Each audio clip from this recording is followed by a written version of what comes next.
Hello everybody, today we're going to be talking about leaky gut. So firstly we're going to go through what is it, what are the signs and symptoms, and then how can you manage it.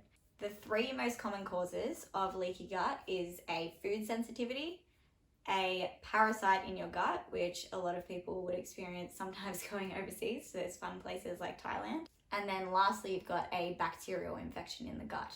So all of these things are going to make your gut very inflamed and very permeable, causing a lot of different food sensitivities as a result. Alrighty, so first things first, let's talk about what sorts of signs and symptoms you might experience if you have leaky gut. So there's the classics like bloating after meals, bowel changes, pooping problems, like diarrhea and constipation, and also obviously that sore tummy. Other things can be dermatitis, eczema, psoriasis, acne, all those sorts of skin problems that can come along with leaky gut. And then there's our other things like chronic fatigue, lots of brain fog, or injuries that just don't heal as fast as you thought they would have.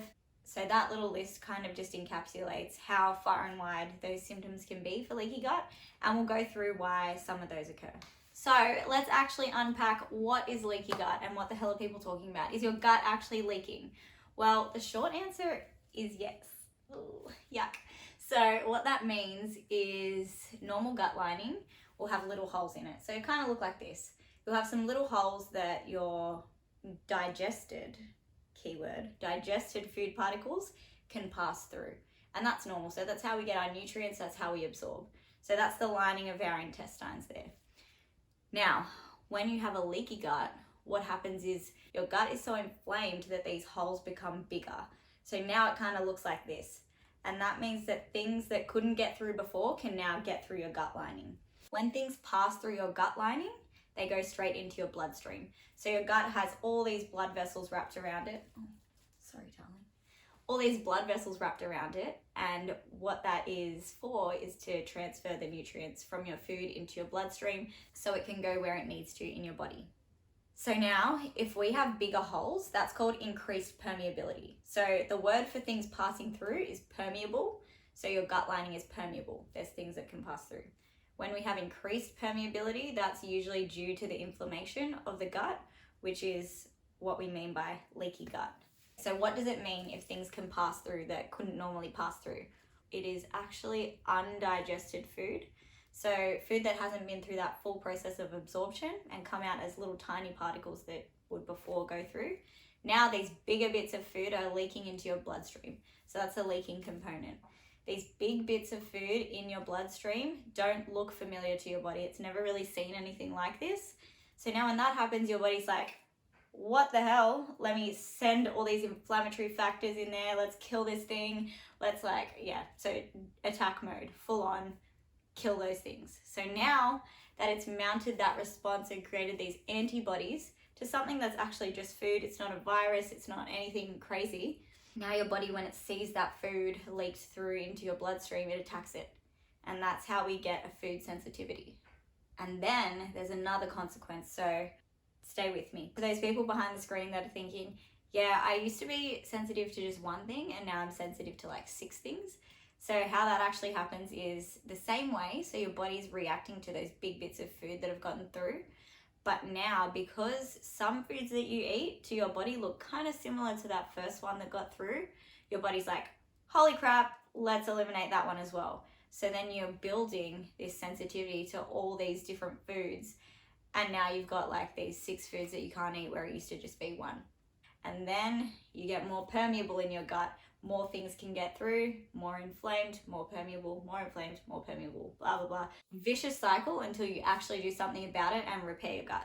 Okay, so we've covered why you get that bloating and those diarrhea, constipation sort of symptoms. It's really just that inflammation in the gut that causes that inflammatory response, really setting off those symptoms.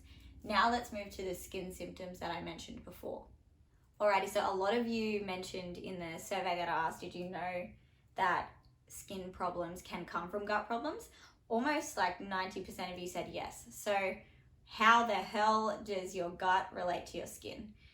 Now, let me go through this. The most abundant protein in your whole body is called collagen. I'm sure everyone's heard of collagen. There's lots of hype around supplements, and collagen is so completely necessary for healing. It's found mostly in the skin though. Its biggest concentration is in the skin.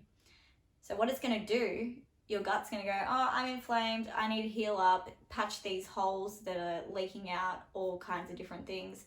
So let's leach all the collagen from our skin, which is a shitty thing to do, can I just say. And so it leaches all that collagen from your skin and uses it to patch up your gut. So it's constantly pulling from there. And then from there, your skin doesn't actually have what it needs to turn over properly, regenerate, and all that stuff. So now you have skin problems and gut problems because you keep inflaming your gut, eating the wrong things, and your gut needs to heal, so it pulls that collagen from your skin. Okay, now let's jump to those symptoms that were more on like chronic fatigue, brain fog, and those slow healing of injury rates. Why that happens is if these huge bits of food particles are leaking out of your gut into your bloodstream, what that means is that they haven't gone to that end stage of absorption, which they normally would in a healthy gut. So now you're not getting the nutrients that you thought you were getting from your food, you're actually missing a lot of it. So that means that you end up with certain deficiencies, or you're always in a calorie deficit as well, which isn't a great thing. Being in a calorie deficit isn't really a good thing if you're trying to gain weight at all, or get more nutrients out of your food if you already had deficiencies. So you won't be getting that nutrients because the things that should be getting down to the bottom of your gut are leaking out halfway.